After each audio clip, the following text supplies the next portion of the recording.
Hey everyone, before we dive into tonight's story, if you're enjoying these real experiences from the underground, do me a favor and hit that subscribe button. Drop a like on this video if you want to see more stories like this. And I'm really curious, where are you watching from right now and what time is it there? Drop it in the comments below. It helps me know when to upload these stories for you. Alright, let's get into this one. Trust me, you'll want to hear this all the way through. The New York City subway system has 472 stations. I've worked maintenance on these tracks for 17 years, and I can tell you every single one by heart. I know which platforms flood during heavy rain, which tunnels echo footsteps in weird ways, which stations still have the original 1904 tile work hidden under decades of paint and grime. I know the system's bones, or at least I thought I did. It started 3 weeks ago on a routine track inspection. My partner Miguel and I were checking the stretch between Grand Central and Times Square on the 7 line. Standard procedure. We go in after the last train at 2 a.m., check for structural issues, clear debris, make sure everything's safe for the morning rush. It's monotonous work, but it pays well. And after nearly 2 decades, I can do it half asleep. That night, something felt off from the moment we descended into the tunnel. The air was wrong. Normally, the tunnels have this specific smell, a mix of brake dust, electricity, and that particular damp concrete scent that every subway worker knows. But that night, there was something else underneath it, something sweet and cloying, like flowers left too long in a vase. Miguel noticed it too. "You smell that?" he asked, his flashlight beam cutting through the darkness ahead of us. Yeah, probably someone's perfume lingering from the last train. But even as I said it, I knew that wasn't right. The smell was too strong, too present, like whatever was producing it was right there in the tunnel with us. We walked the standard route, checking the rails, examining the tunnel walls for cracks or water damage. Everything appeared normal. The distance between Grand Central and Times Square is 2.3 miles. I've walked it hundreds of times. Takes us about 45 minutes at inspection pace. At the halfway point, Miguel's radio crackled. "Unit 7, this is dispatch. We're showing a system anomaly on your line. Can you confirm your position?" Miguel pulled out his radio. "This is Unit 7. We're at the midpoint between Grand Central and Times Square. What kind of anomaly?" Static filled the tunnel for a long moment before dispatch responded. "GPS shows you stationary. Have you stopped for a break?" We both looked at each other. We hadn't stopped. We'd been walking steadily for the past 20 minutes. "Negative dispatch. We're mobile, still on schedule." More static, then, "Copy that. Must be a glitch in the system. Proceed with inspection." That should have been the first warning sign. We continued walking, but now I was paying closer attention to my surroundings. The tunnel looked the same as always. Concrete walls, electrical conduits running along the ceiling, the dual tracks gleaming dully in our flashlight beams. But something nagged at me. A feeling I couldn't quite name. Then I saw it. At first, I thought it was just a trick of the light, a shadow on the tunnel wall that looked like an opening. But as we got closer, I realized it was an opening, a platform, extending out from the right side of the tunnel, lit by a single flickering fluorescent light. I stopped walking so abruptly that Miguel bumped into me. "What the hell?" he muttered. The platform was small, maybe 30 feet long, with white ceramic tiles that looked pristine despite being in this grimy tunnel. A wooden bench sat against the wall, the kind they stopped installing in the 1950s, and on that bench someone had left a newspaper. "Is this?" Miguel started, then trailed off. "It shouldn't be here," I finished. "There's no station between Grand Central and Times Square on this line." But there it was. Undeniable. A platform where no platform should exist. We stood at the edge of our track, staring at it. The platform was maybe 4 feet above the track bed, accessible by a short set of stairs that I absolutely knew hadn't been there on any of my previous inspections. The newspaper on the bench fluttered slightly, though there was no breeze in the tunnel. "Should we report this?" Miguel asked, his voice uncertain. I should have said yes. I should have radioed dispatch immediately. Instead, I found myself walking toward the stairs. "Let me just check it out quick," I heard myself say. The stairs were solid under my boots. Old construction, pre-war judging by the rivets and the style of metalwork. How had I never noticed this before? How had anyone never noticed this? As I stepped onto the platform, that sweet smell intensified. Up close, I could see the tiles weren't just white. They had a subtle pattern, Art Deco style, with small blue accents forming geometric shapes. Beautiful work, the kind of craftsmanship they don't do anymore. The bench was real wood, not the fiberglass reproductions they use now, worn smooth by decades of use. And the newspaper, I picked it up carefully. The New York Times. But as I looked at the date, my blood went cold. Tomorrow's date. "Miguel," I called down to the tracks, "you need to see this." But when I turned around, Miguel wasn't there. The tunnel where he should have been standing was empty. My flashlight beam showed nothing but the usual concrete walls and twin rails disappearing into darkness in both directions. "Miguel?" I shouted. "Miguel!" My voice echoed strangely, the sound bouncing back with a weird reverb that didn't match the tunnel's normal acoustics. I pulled out my radio. "Miguel, respond. Where are you?" Static, then faintly, so faint I almost thought I imagined it. "I'm right here." "Where did you go?" "I'm on the platform. Can't you see me?" "What platform?" "There's nothing there, man. You just disappeared." I looked down at where I was standing.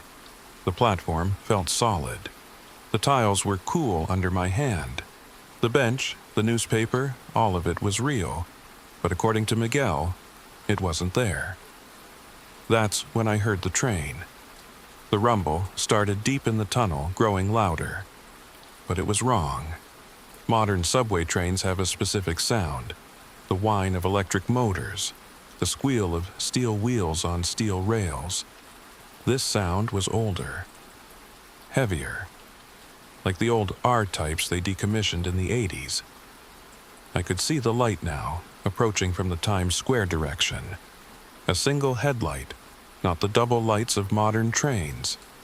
And as it got closer, I could make out the boxy shape of an older model car. The train slowed as it approached the platform. My platform.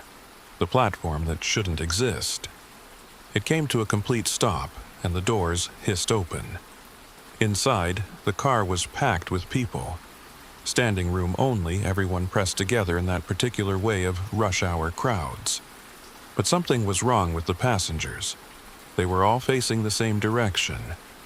All standing perfectly still. And not one of them looked toward the open doors. "Miguel," I said into the radio, my voice barely above a whisper. "There's a train here." "What?" "There are no trains scheduled for another 4 hours." "Get back down here." But I couldn't move. I was transfixed by the scene inside that train car. The passengers were dressed in clothes from different eras. I saw business suits from the 50s, punk rock jackets from the 80s, modern hoodies and jeans. But they all had one thing in common. None of them were moving, not even breathing that I could see. They just stood there, swaying slightly with the train's idle vibration, all facing the front of the car. Then, slowly, one head turned. A woman in a nurse's uniform, the old-fashioned kind with the white cap. She looked directly at me. Her eyes were completely black. Not dark brown, not dilated pupils. Black. Solid, lightless black that seemed to absorb the train's fluorescent lighting. She smiled. "Marcus," What the hell is going on? Your GPS just vanished from the system." Miguel's voice crackled with static and panic. The woman in the nurse's uniform raised her hand and beckoned to me. Behind her, more heads began to turn. More sets of those impossible black eyes focusing on where I stood on the platform. "Come aboard," someone said. I couldn't tell which passenger had spoken. The voice seemed to come from all of them at once. "We've been waiting." Every instinct screamed at me to run, but my legs felt heavy, like I was moving through water. The passengers were all facing me now, all with those black eyes, all smiling. And behind them, I could see more cars, more platforms, more passengers, an entire station that existed between stations. The doors started to close. In the last moment before they sealed shut, I saw something that made my heart stop. In the reflection of the train's windows, I could see myself, but I wasn't alone on the platform. There were others standing behind me, dozens of them, all in the same high-visibility maintenance gear that I was wearing, all with the same company logo, all staring at the train with blank expressions. The doors closed. The train began to move, accelerating into the tunnel toward Grand Central. But something was wrong with its movement. It wasn't following the tracks. It was sliding sideways, sinking into the tunnel wall like the concrete was made of water. And then it was gone. The platform was gone. I was standing on the track bed, right where I'd been before climbing those stairs. Miguel was 10 feet away, his flashlight beam trained on me, his face white with fear. "Where the hell did you go?" he demanded. "You just vanished, man. 1 second you were there, the next second gone. I've been trying to reach you for 20 minutes. 20 minutes, but it had only been..." I looked at my watch. He was right. 20 minutes had passed in what felt like seconds. "Did you see a platform?" I asked. "Right there, where I was standing?" Miguel shook his head slowly. "There's nothing there, Marcus. Just tunnel wall." I looked at where the platform had been. Solid concrete. No stairs, no tiles, no bench with its impossible newspaper. But in my hand, crumpled from where I'd been gripping it, was a page from that newspaper. Tomorrow's date. And on it, a headline that made my blood run cold. Subway maintenance worker disappears in tunnel between Grand Central and Times Square. Search continues for Marcus Chen. That was my name. That was me. "We need to get out of here," I said. "Now." We walked back toward Grand Central in silence, moving faster than inspection protocol required. Miguel kept glancing at me like I might disappear again at any moment. I kept the newspaper page hidden in my pocket. When we emerged back into the station, everything looked normal. The harsh fluorescent lights, the smell of coffee from the 24-hour stand, the sound of our supervisor's radio chatter. Normal, safe, real. I didn't tell anyone about what I'd seen. What could I say? That I'd found a ghost platform with a ghost train full of passengers with black eyes? That I'd held a newspaper from the future predicting my own disappearance? They'd have me transferred to a desk job faster than I could say psychological evaluation. But I couldn't stop thinking about it. About those other maintenance workers standing behind me. About how many of them there might have been. About whether they'd all seen their own names in their own newspapers before they vanished. I went home as the sun was rising, my hands still shaking. I tried to sleep, but couldn't. Every time I closed my eyes, I saw that platform, heard that voice saying, "We've been waiting." At noon, I got a call from Miguel. "You need to see something," he said. His voice sounded hollow. "I'm at the 42nd Street Library. 3rd floor, newspaper archives. Come now." I met him there an hour later. He had spread out old newspapers on one of the research tables, dating back decades, all New York Times, all with similar headlines. Maintenance worker disappears in subway tunnel, 1987. Transit. Employee vanishes during routine inspection, 1995. MTA worker missing after night. Shift, 2003. Subway maintenance technician reported missing, 2011. There were more. So many more. Going back to 1952. All of them disappeared from the same stretch of tunnel. All of them vanished during overnight inspections. All of them between Grand Central and Times Square. I did some research after we got back, Miguel said quietly. Called in some favors, checked old records. In the last 70 years, 43 maintenance workers have disappeared from that section of tunnel. 43, Marcus, and not one of them was ever found. I pulled out the crumpled newspaper page from my pocket and spread it on the table. Miguel stared at it, his face going pale. Tomorrow's date, he whispered. Jesus Christ, Marcus, that's tomorrow. I know. So, what do we do? I looked at the stack of newspapers, at all those names of workers who had vanished. Workers who I was increasingly certain were now standing on that platform. Waiting. Watching for the next train.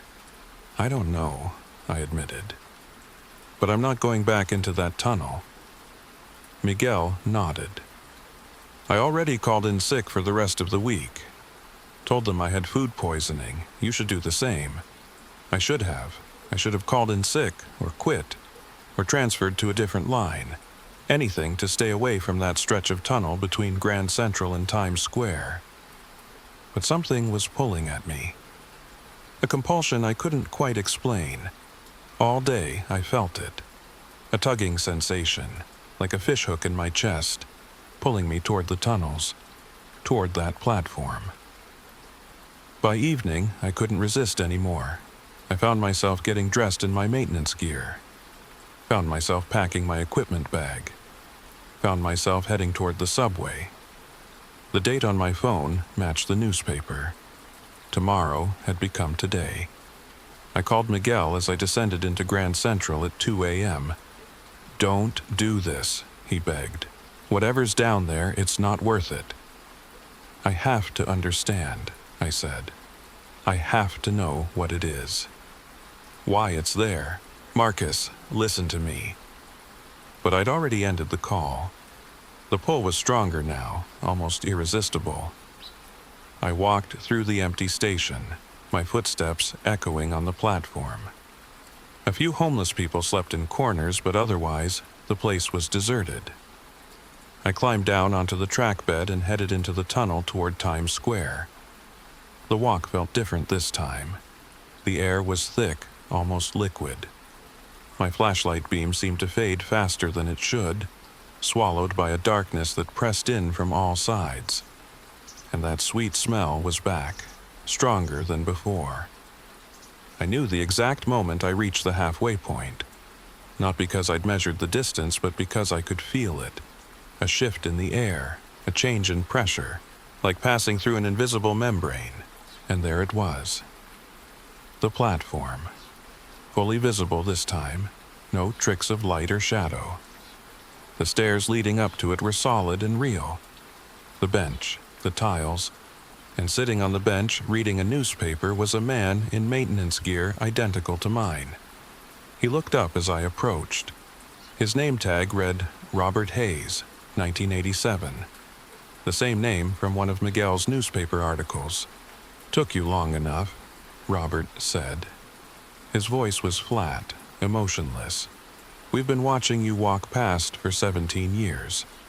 Every single night, we wondered when you'd finally see us. What is this place?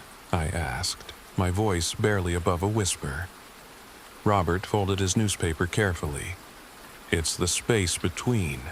The platforms exist in all the empty spaces, between stations, between moments, between what is and what could be. We're the ones who stayed, who chose to wait. Wait for what? He smiled, but there was no warmth in it. For the next train, of course. It only comes when it needs a new passenger. I heard the rumble then, that old heavy sound of an approaching train. The single headlight appeared in the tunnel, growing brighter. You can still leave, Robert said. Run back the way you came. But if you do, you'll spend the rest of your life feeling it. The pull, the need to return. You'll dream about this platform every night. You'll see it in every reflection, every shadow, and eventually you'll come back. They always do. The train was closer now. I could see the boxy shape of that old R-type car. Or, Robert continued, you can get on the train when it stops. Find out where it goes. See what's at the end of the line. And if I do, he shrugged, then you'll understand everything. Why we're here, what we're waiting for, and you'll get to make a choice. What choice? But the train was pulling into the platform now, and Robert was standing, walking toward the edge. The doors hissed open, revealing that packed car of passengers with their black eyes. Come aboard, they said in unison. Come see what you've been missing. Robert stepped onto the train without hesitation. He turned back to look at me one last time. Make your choice, Marcus Chen. But make it fast. The train doesn't wait long. I stood on that platform, torn between everything I knew was real and sane, and this impossible thing in front of me. The passengers stared at me with their lightless eyes. I could see more of them now. Maintenance workers in high-visibility gear scattered among the regular passengers. 43 of them. Waiting. The doors began to close. I don't remember making the decision. One moment I was standing on the platform. The next moment I was inside the train car, pressed between a woman in a 1960s dress and a man in a 2010s hoodie. Both with those black eyes. The doors sealed shut with a pneumatic hiss that sounded like a sigh, and the train began to move into a tunnel that led nowhere and everywhere at once. The moment the doors sealed, reality shifted. The train wasn't moving through the tunnel anymore. Or rather, it was moving through something that looked like a tunnel but felt fundamentally wrong. The walls outside the windows weren't concrete. They were layers. Strata of moments, of possibilities, of times that never quite happened. I could see glimpses through them like looking through dirty glass. A platform where a child waited alone, crying. A station filled with water, bodies floating peacefully. A tunnel where the tracks were made of bone. Each vision lasted only a second before we passed through to the next layer.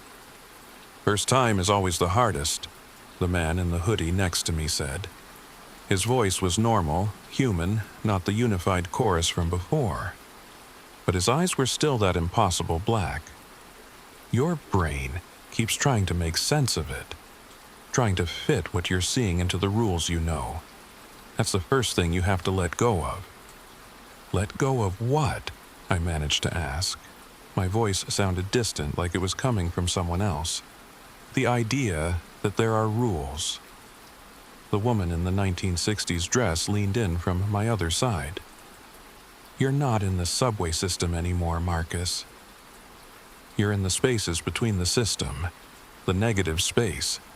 Every city with underground transit has them. London, Tokyo, Paris, Moscow. Anywhere humans dig deep and move fast, we create these pockets, these gaps. Who are you people? We're the lost, Robert Hayes said from somewhere in the crowded car. The ones who fell through the cracks. Some of us accidentally, some on purpose. But we all ended up here, in the between places. And we all had to make the same choice you're about to make. The train lurched, and suddenly we were somewhere else entirely. We stopped at a platform that defied geometry. It curved up and around itself like an Escher drawing, stairs leading to nowhere and everywhere simultaneously. A handful of passengers got off, their black eyes fading to normal brown and blue and green as they stepped onto the platform. They walked toward exits that opened onto places I couldn't quite see. Different cities, different times, different versions of the world. Station 1, the woman in the dress announced. The exit. You can get off here if you want. Walk through any of those doors, and you'll end up somewhere else, somewhere real. You won't remember this place, won't remember us. You'll just be displaced. Wrong city, wrong year, wrong life, but alive. I watched as the passengers who had exited began to fade, becoming translucent as they approached the doors. Then they were gone, and the doors closed behind them. Where did they go? Everywhere and nowhere, the man in the hoodie said. One of them probably ended up in your life, actually. Taking a job you didn't get, dating someone who didn't remember you, living in an apartment that became mysteriously available. The world adjusts, it always does.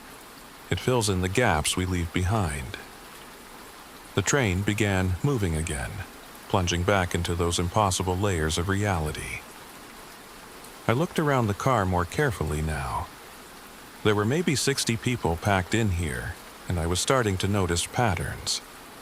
Some wore clothes from a century ago. Others looked like they'd just stepped out of the present day.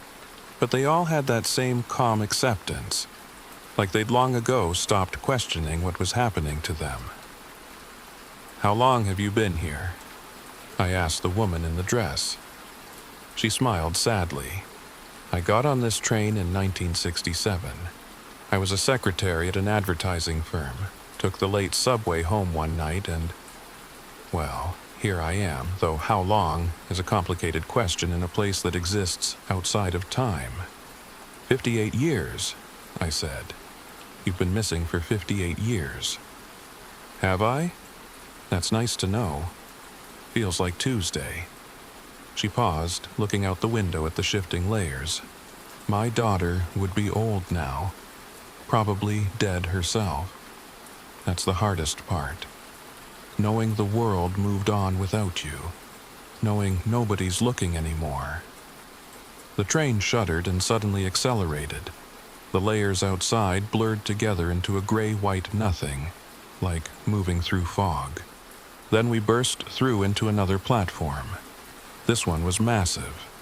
A grand station with vaulted ceilings and ornate tilework that looked like it belonged to the early 1900s. Chandeliers hung from the ceiling, their lights flickering with that same fluorescent quality, and on the platform were thousands of people, all waiting, all with those black eyes. Station 2, Robert announced. The waiting room. Most of us get off here. It's not bad, once you adjust. Time doesn't really pass, you don't get hungry or tired, you just wait. Wait for what? For our train to come back around. The one that takes us to Station 3. A chill ran through me. What's at Station 3? Nobody answered. The doors opened, and most of the passengers began to exit. The woman in the dress squeezed my hand once before she left. Whatever you decide, Marcus, don't spend too long thinking about it. The longer you stay on this train, the harder it gets to remember why you wanted to leave. She stepped onto the platform and immediately her body language changed. The sadness left her face, replaced by that blank calm. She joined the waiting crowd, found a bench and sat down.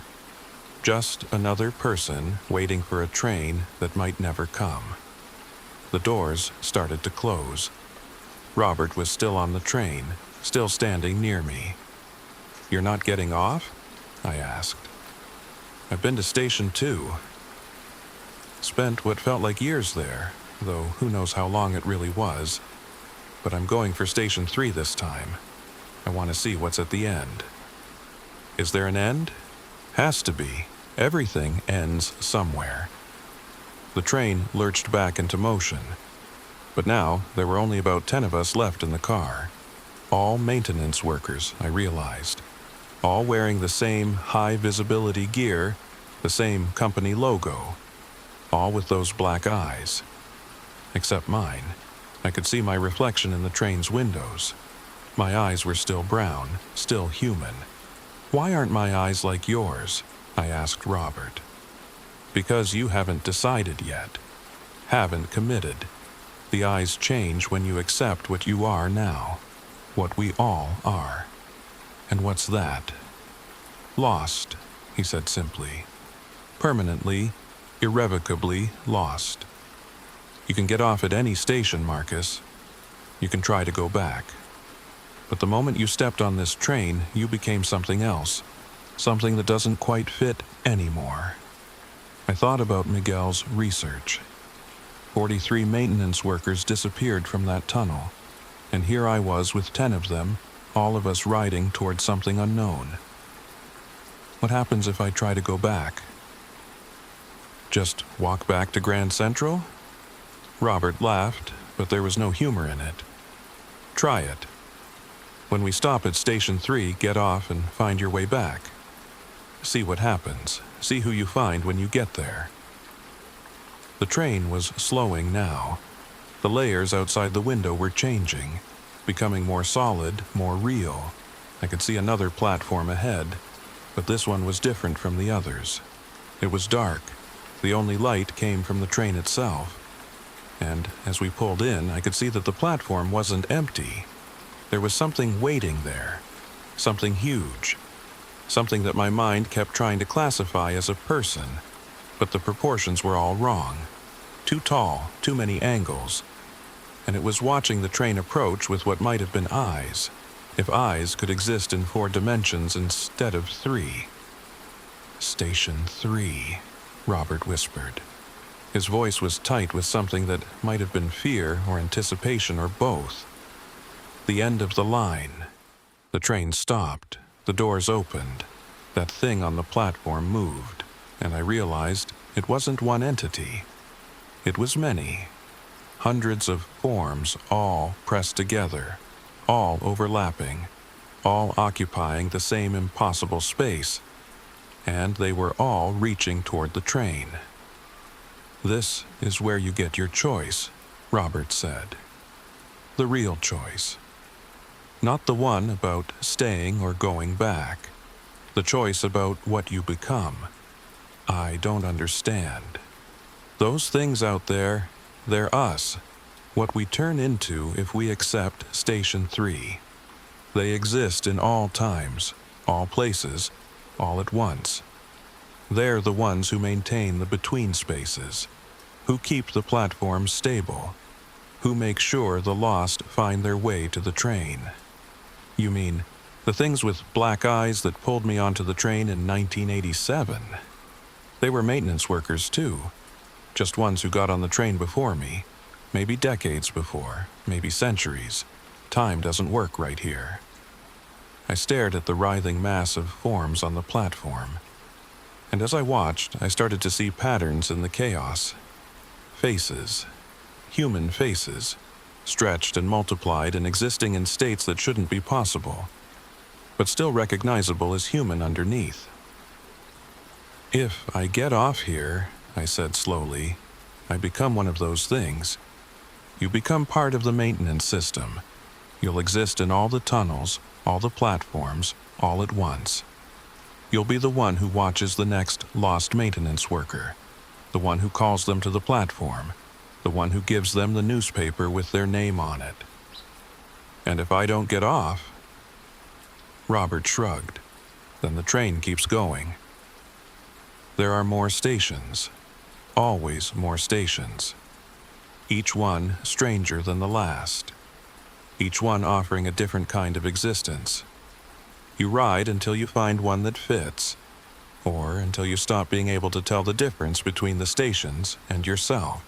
The entities on the platform were moving closer to the train now. I could hear them making sounds, not quite words, but almost, like speech played backwards and forwards simultaneously.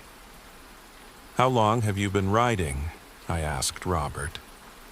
Since 1987, or yesterday, or next year, it's hard to say.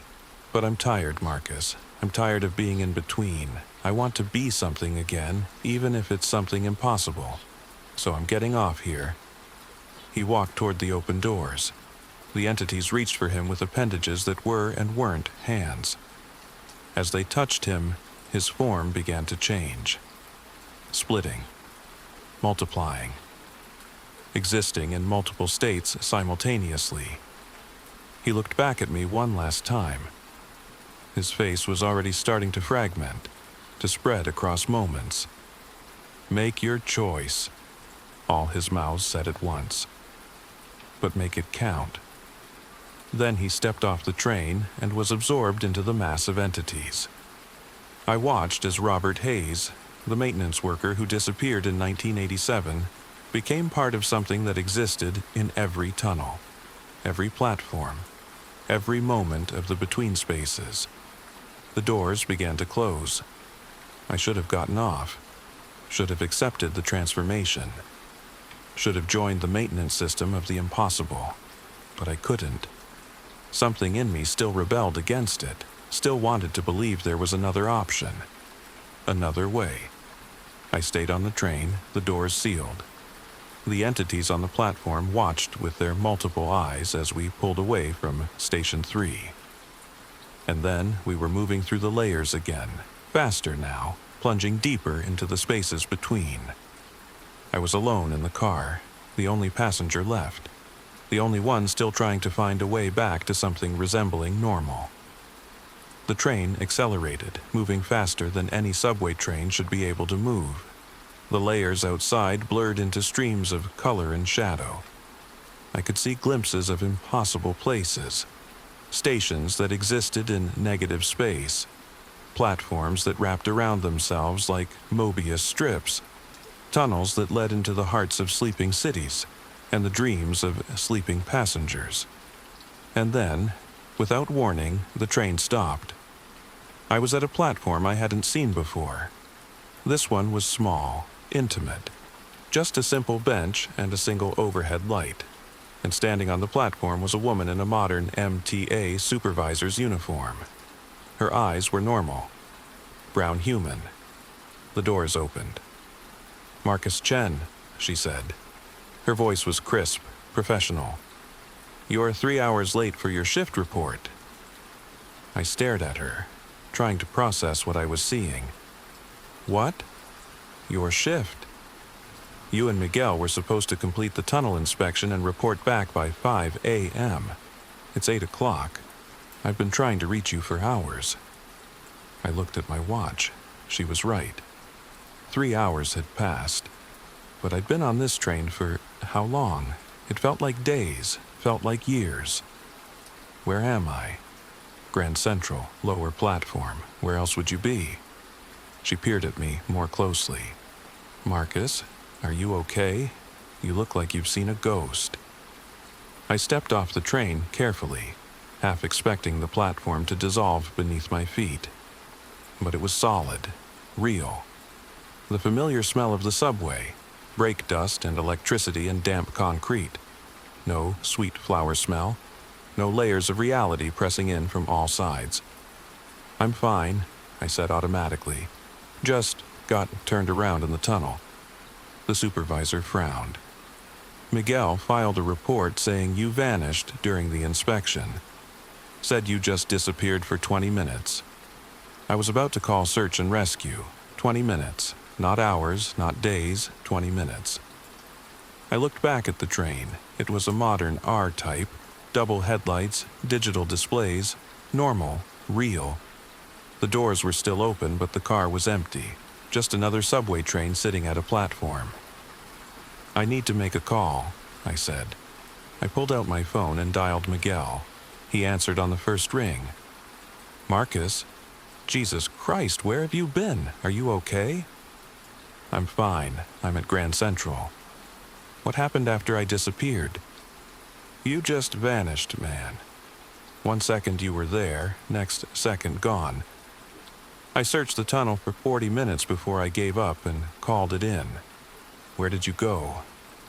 I looked at the train, at the supervisor standing beside me with her clipboard and her normal human eyes, at the platform that existed in perfectly normal three-dimensional space. "I don't know," I said. "I honestly don't know." But I did know. I knew exactly where I'd been. And I knew that somewhere in the layers between the stations, that train was still running, still carrying the lost toward their choices, still maintained by entities that used to be maintenance workers like me. The supervisor was talking about paperwork and medical evaluations and mandatory time off. I barely heard her, because I just noticed something. On the bench behind her, someone had left a newspaper, the New York Times, today's date, and the headline read, "Subway Maintenance Worker Returns After 3-Hour Disappearance. Location Unknown." I picked it up with trembling hands. The article was brief, just a few paragraphs, but one line stood out. Chen claims to have no memory of the missing time, but sources close to the investigation report that he was carrying a torn newspaper page dated one day in the future. I reached into my pocket. The page from yesterday, the one that predicted my disappearance, was still there, crumpled and real. The supervisor was staring at me. "Marcus, you're scaring me. What's wrong?" "Nothing," I said, folding the newspaper carefully. "I just need to go home." "You need to see a doctor." "Protocol requires tomorrow," I interrupted. "I'll do all the evaluations tomorrow. Right now, I just need to sleep." She didn't look happy, but she nodded. "Okay, but you're on administrative leave until medical clears you." "Understood?" "Understood." I walked away from the platform, from the train, from the supervisor with her clipboard and her normal human concerns. I walked up the stairs into the main terminal of Grand Central, where the morning commuters were rushing to catch their trains. Normal people living normal lives in normal time. But I couldn't shake the feeling that I was still on that train, still moving through the layers, still trying to find my way back to something that didn't exist anymore. Because when I caught my reflection in the terminal windows, just for a moment, I could have sworn my eyes looked darker than they should. Not black, not yet, but darker. I went home and tried to sleep, but every time I closed my eyes, I was back on that train, back in the spaces between, and I could hear them calling to me. All those lost passengers, all those entities at Station 3, all those versions of myself that existed in the layers. The phone rang. Miguel. "I just got the weirdest call," he said without preamble, "from someone claiming to be a researcher at Columbia. She wants to talk to us about unusual experiences in the subway system. Said she's been studying disappearances for 20 years. Did you tell her anything?" "Not yet. But Marcus, I think we should talk to her. Because I've been having dreams about a platform that shouldn't exist. And in those dreams, you're there, but you're not alone. There are others with you, dozens of others, all wearing our uniform, all with these black eyes." I gripped the phone tighter. "Miguel, listen to me carefully. Don't go back into that tunnel. Don't take the late shift. Don't go anywhere near the stretch between Grand Central and Times Square." "Why? What did you see down there?" "I saw what happens to people like us, people who see too much, who know too much. We become part of it, Miguel. We become the maintenance system for the impossible. Silence on the other end. Then, so it was real. The platform, the train, all of it. Yeah, it was real. Then we need to warn people. We need to tell someone. Who? Who would believe us? And even if they did, what could they do? Shut down the subway? Seal off the tunnel? The platform exists in the spaces between. It's not physically there. It's somewhere else. So we just let it keep taking people. I didn't have an answer for that. Because the truth was, I didn't think we could stop it. The platform, the train, Station 3, they were part of something bigger. Something woven into the fabric of the city itself. Every tunnel dug, every track laid, every station built created more spaces for the lost to fall through. "Let's talk to the researcher," I finally said. "Maybe she knows something we don't." "Okay, she wants to meet tomorrow night at a coffee shop in Brooklyn. Send me the address." After I hung up, I sat in my apartment and stared at the two newspapers. The one from yesterday predicting my disappearance. The one from today confirming it. Both impossible. Both real. I knew what was happening. I could feel it in my bones. The train hadn't let me go. It had just dropped me off for now. But it would be back, and next time, I might not have a choice about getting on. My eyes felt heavy. Darker, like they were filling up with something that wasn't quite shadow, but wasn't quite anything else either. I had maybe a day, maybe two, before I became like Robert and the others. Before my eyes went completely black and I forgot why I wanted to leave in the first place.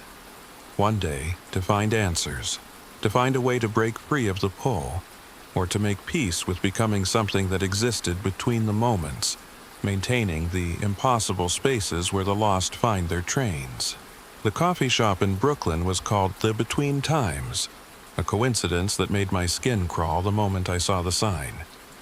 Miguel was already there when I arrived, sitting at a corner table with a woman in her 50s who had the intense look of someone who'd spent too long staring into things they shouldn't. "Marcus Chen," she said, standing to shake my hand. "I'm Dr. Sarah Chen. No relation, I assume." She smiled, but it didn't reach her eyes. "I've been waiting to meet you for a very long time." "How long?" "Since 1998. That's when I first heard about Platform 473. Miguel and I exchanged glances. Platform 473? Dr. Chen pulled out a worn leather notebook and opened it to a page filled with sketches and notes. "That's what I call it. The platform that exists between Grand Central and Times Square. Though I've since discovered there are others. Platform 217 between Herald Square and Penn Station. Platform 891 on the L line between Bedford and Lorimer. Dozens of them, actually, all over the city, all existing in the spaces between official stations." "How do you know about them?" I asked. "Because my brother disappeared into one in 1998. He was a transit worker just like you. Routine inspection, never came back. They found his equipment bag on the tracks, his radio still on, but no sign of him. It was ruled an accident, assumed he'd been hit by a train, and his body carried away. But I knew better. I knew something else had happened." She flipped through pages of her notebook, showing us reports, interviews, newspaper clippings. Decades of research, all pointing to the same conclusion. The subway system had gaps, places where reality thinned, where the lost could fall through. "I've interviewed family members of every missing transit worker in the last 50 years, Dr. Chen continued. "And there's a pattern. They all report the same thing. Their loved ones started acting strangely in the days before they disappeared. Said they felt pulled toward the tunnels, complained about dreams of platforms that shouldn't exist. And several of them left behind newspaper clippings or notes predicting their own disappearance." I pulled out the two newspapers from my bag and laid them on the table. "Like these?" Dr. Chen's eyes widened. She picked up the papers carefully, examining them with trembling hands. "You have both?" The prediction and the confirmation. "Marcus, do you understand how rare this is? Most people only get one or the other. The fact that you have both means you're in a very specific state. You're balanced between staying and going. Still human enough to return, but changed enough to see the truth. "Can you help me stay human?" I asked bluntly. She was quiet for a long moment. "I don't know. In 26 years of research, I've never met anyone who came back from platform 473. You're the first, which means either you're special or what? Or the platform isn't done with you yet. It let you go for a reason." Miguel leaned forward. "What reason?" "I have a theory," Dr. Chen said. "Based on everything I've learned, I believe the platforms are alive. Not in any biological sense, but conscious, aware. They're part of the city's infrastructure, but they exist in a dimension slightly offset from ours. And they need maintenance workers." "Robert said something like that," I said. "He said the entities at Station 3 were maintenance workers who accepted the transformation, who became part of the system that maintains the between spaces." "Exactly. Think about it. You can't build underground transit without creating negative space. Empty areas, gaps, pockets where the normal rules break down. In most places, these spaces just sit there, dormant. But in cities with extensive subway systems, where millions of people move through the underground every day, those spaces become active. They develop a kind of consciousness, and they need caretakers." "So what? The platforms actively hunt for maintenance workers?" Miguel asked. "Not hunt. Call. They put out a signal, a psychic pull that only certain people can feel. Usually people who already work in the system, who already understand the tunnels on an instinctive level. The platforms call them, show them glimpses, and wait to see if they'll answer." I thought about that first night, seeing the platform, the sweet smell, the feeling of compulsion. "I could have walked away," I said. "I could have reported it and never gone back." "Could you?" Dr. Chen asked gently. "Or did you already know you'd return? Did you already feel it pulling at you?" She was right. From the moment I saw that platform, I knew I'd go back. The question was never if, but when. "So, how do I break free?" I asked. "How do I stop feeling the pull?" Dr. Chen closed her notebook. "I don't think you can. Once you've seen the platforms, once you've ridden the train, you're marked, changed. The best you can hope for is to resist long enough that your human life runs its natural course. And then you'll probably end up on that train again. Maybe not tomorrow, maybe not for years, but eventually. And next time you might not come back." The coffee in my cup had gone cold. Outside the window, Brooklyn went about its evening business. People walking dogs, couples holding hands, normal lives in normal time. But I could feel it already, that pull, stronger now than before, like a tide coming in. "There has to be another way," Miguel said, desperately. "Some way to close the platforms, or seal them off, or—" "You can't close them," Dr. Chen interrupted. "They're not physical locations. They exist in the gaps between moments, between spaces. Closing a tunnel wouldn't work because the platform isn't in the tunnel. It's in the concept of the tunnel, the idea of the space between stations." "Then what do we do?" I asked. She looked at me with something like pity. "You make your choice.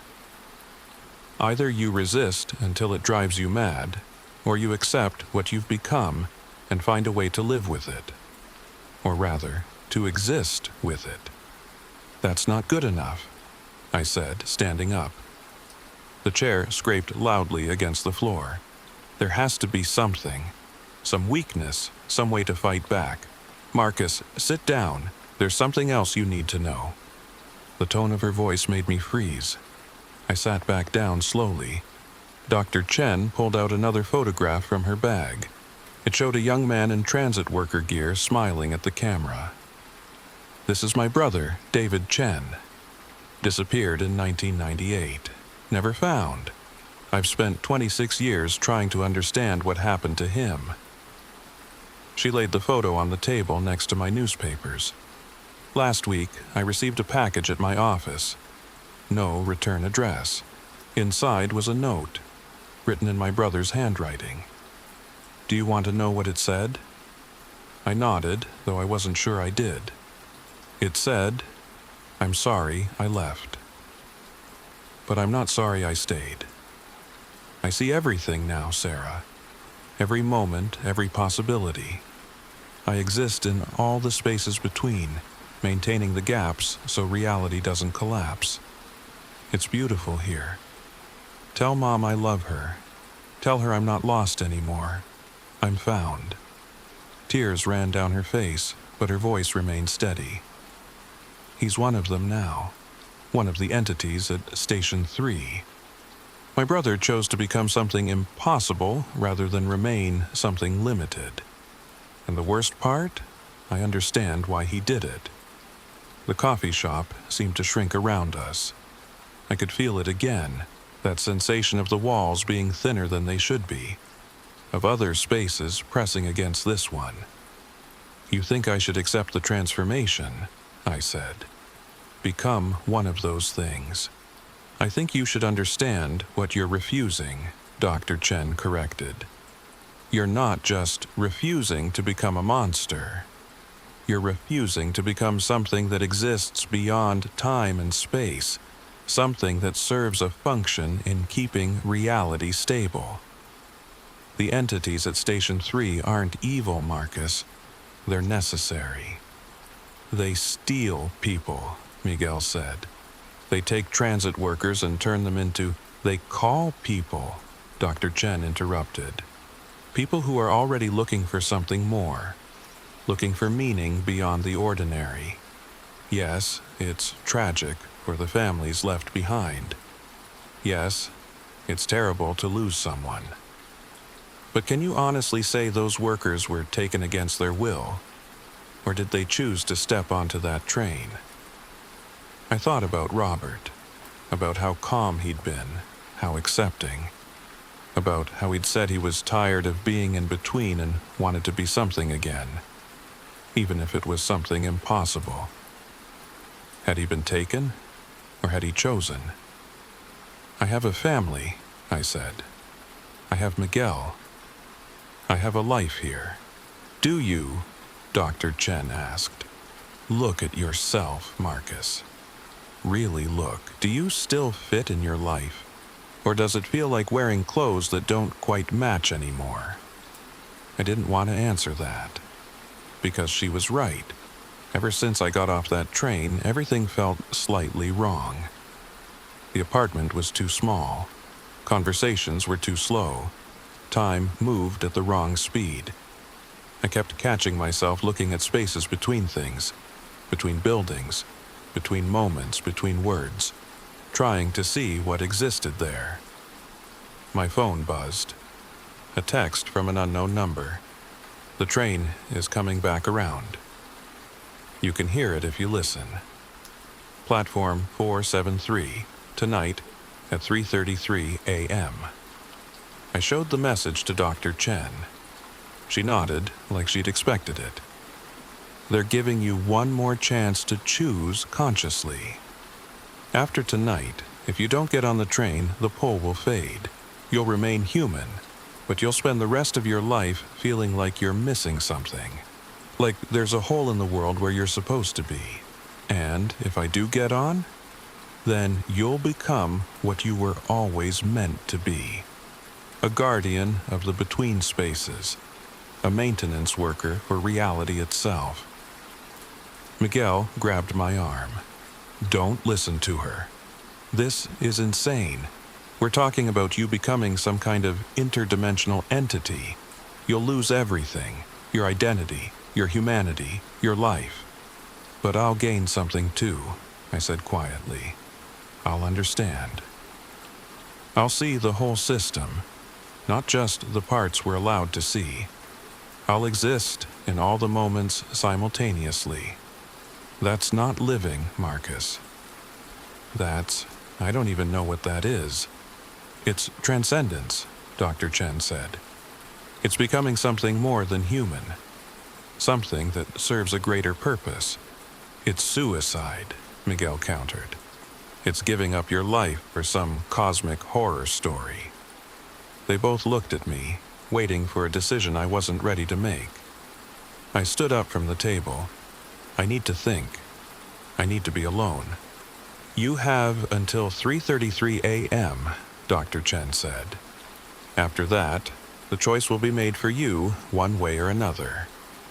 I left the coffee shop and walked through Brooklyn as the sun set. The city was beautiful in that golden hour light, brownstones glowing, trees casting long shadows, people living their normal, impossible lives. A mother pushed a stroller.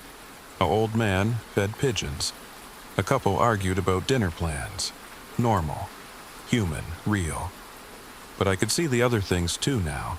The spaces between the buildings where reality thinned. The moments between seconds where time stuttered. The gaps in conversations where unspoken words lived. The city was full of between spaces, full of gaps, and all of them were calling to me. I found myself walking toward Grand Central without consciously deciding to go there. My feet knew the way. My body knew what it needed to do. By the time I realized where I was going, I was already descending into the station. It was 3:15 a.m. 18 minutes until the train arrived. The late-night station was almost empty. A few homeless people sleeping on benches. A drunk businessman waiting for the first morning train. A cleaning crew working in the far corner. None of them could see what I saw. The shimmer in the air near the tracks. The way space folded slightly at the platform's edge. The hint of that sweet flower smell underneath the usual subway stench. I climbed down onto the tracks. No one tried to stop me. Maybe they couldn't see me anymore.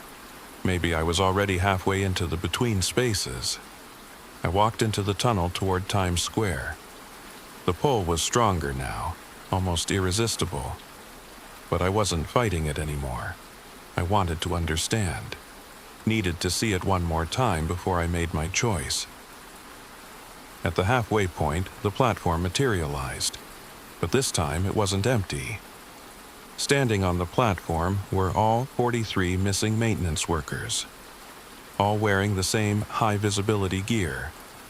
All with those black eyes. And behind them, the entities from Station 3. Those impossible geometric forms that existed in multiple dimensions. Robert Hayes stood at the front of the group. "Welcome back," he said, but his voice came from everywhere and nowhere, existing in all moments simultaneously. "We've been waiting." "I saw you dissolve," I said. "I saw you become one of those entities." "I did. I am. I exist in all the platforms now, Marcus. I'm in every tunnel, every gap, every space between. I maintain the infrastructure of impossibility, and it's beautiful. More beautiful than anything I experienced when I was limited to linear time." The train's rumble started deep in the tunnel. That old, heavy sound. "Last chance," Robert said. "Get on the train when it stops, or walk away. But understand, if you walk away, you'll never see us again. Never see the platforms. Never understand what exists in the spaces between. You'll go back to your limited life and spend it wondering what you missed. And if I get on, then you'll become part of something infinite, something that serves a purpose beyond individual existence. You'll help maintain the balance between what is and what could be. You'll be a guardian of reality itself." The train appeared, that single headlight cutting through the darkness. It slowed as it approached the platform. The doors opened. Inside, I could see layers upon layers of reality, all the possible versions of this moment existing simultaneously. In one layer, I got on the train. In another, I walked away. In another, I'd never come to the tunnel at all. but only one of those layers was real. Only one would become the actual choice. The passengers inside the train watched me with their black eyes. Miguel's face was among them, not the real Miguel, but a version of him, one who had gotten on a train himself in some other timeline. Even in the paths not taken, we still exist, not Miguel said. Every choice creates new between spaces, new gaps for us to maintain. I stood at the edge of the platform, one foot on solid ground, one reaching toward the train. This was it, the moment where I had to choose. Remain human and limited, living a life that would always feel slightly wrong, always feel like I was missing something essential. Or become something infinite and impossible, existing in all moments, maintaining the gaps that kept reality from collapsing in on itself. I thought about my apartment, my job, my friends, my normal life. Then I thought about Robert's words. I exist in all the platforms now. I'm in every tunnel, every gap, every space between. I thought about Dr. Chen's brother, writing notes from beyond time, saying he was found rather than lost. I thought about the entities at Station 3 maintaining the impossible spaces that made reality possible. The doors started to close. I made my choice. If you're reading this, if you're hearing this story, then you know which choice I made, because I'm telling it to you. I'm still here, still human, still living in linear time. I walked away from the train that night, watched it disappear into the layers without me. The pull faded over the next few weeks. My eyes stayed brown. I remained Marcus Chen, transit worker, ordinary human being living an ordinary life. But Dr. Chen was right about one thing. I'll never stop feeling like I'm missing something. I'll never stop seeing the spaces between things and wondering what exists there. I'll never stop hearing the echo of that train, running its route through the impossible, carrying the lost toward their transformations. Sometimes, late at night, I still walk through Grand Central, still check the stretch between stations. The platform is gone now, or rather, I can't see it anymore. Maybe it was never really there. Maybe I imagined the whole thing, but I don't think so. Because sometimes in the corner of my vision, I catch glimpses of Robert. Not the human Robert, but the entity he became, existing in all the tunnels simultaneously, maintaining the gaps, keeping reality stable. And sometimes, I swear he's waving at me. A gesture that exists across dimensions, across moments, across the spaces between what is and what could be. I wave back, because even though I chose to stay human, even though I chose the limited life over the infinite existence, a part of me will always be on that platform. Always be standing at the edge, one foot on solid ground, one reaching toward that impossible train. The platforms are still there, the trains still run, the lost still find their way to Station 3. And somewhere in the spaces between Grand Central and Times Square, 43 maintenance workers exist in all moments simultaneously, maintaining the infrastructure of impossibility. They're not gone, they're not dead, they're not even really lost. They're just between. And they're still waiting for the next person to see what shouldn't be there, the next person to hear the call, the next person to make the choice. Maybe someday, that person will be you. So, let me ask you something. When you're on the subway late at night, when you're traveling between stations in the dark, have you ever felt like the journey took too long? Like there should have been a station where there wasn't one? Have you ever caught a smell of flowers where no flowers could grow? Have you ever seen, just for a moment, a platform in the darkness where no platform should exist? If you have, you've seen what I saw. You've glimpsed the spaces between. And now you know they're watching, waiting, calling. The question is, when your train arrives, will you get on? As for me, I'm done with the subway system. I transferred to surface transit, buses, streetcars, anything that stays above ground. Miguel did the same. We don't talk about that night anymore. Don't talk about platform 473 or the train that runs through impossible spaces. But we both know it's still there. Still running its route. Still offering its choice to anyone who can see it. Dr. Chen still researches the platforms. Still interviews families of the lost. Still trying to understand the system that exists in the gaps of our reality. She says there are platforms in every major city now. Tokyo, London, Moscow, Paris. Anywhere humans dig deep and move fast through the underground. The between spaces are growing. The platforms are multiplying. And more people are seeing them every day. Maybe that's the real purpose of the train. Not to take people away, but to show them what exists beyond the ordinary. To offer them a choice between the limited and the infinite. Between the human and the impossible. I made my choice. I stayed human. But I'll never forget what I saw. Never stop wondering what I gave up. Never stop seeing the gaps in reality where the platforms hide. So, watch carefully when you ride the subway. Pay attention to the spaces between stations. Listen for trains that sound wrong, that move wrong, that exist in moments that shouldn't be. And if you ever see a platform where no platform should be, if you ever see a train with a single headlight approaching through the darkness, you'll have to make the same choice I did. Stay or go. Human or infinite. Lost or found. Whatever you decide, know this. The train always comes back around. And the platforms are always waiting. Always between.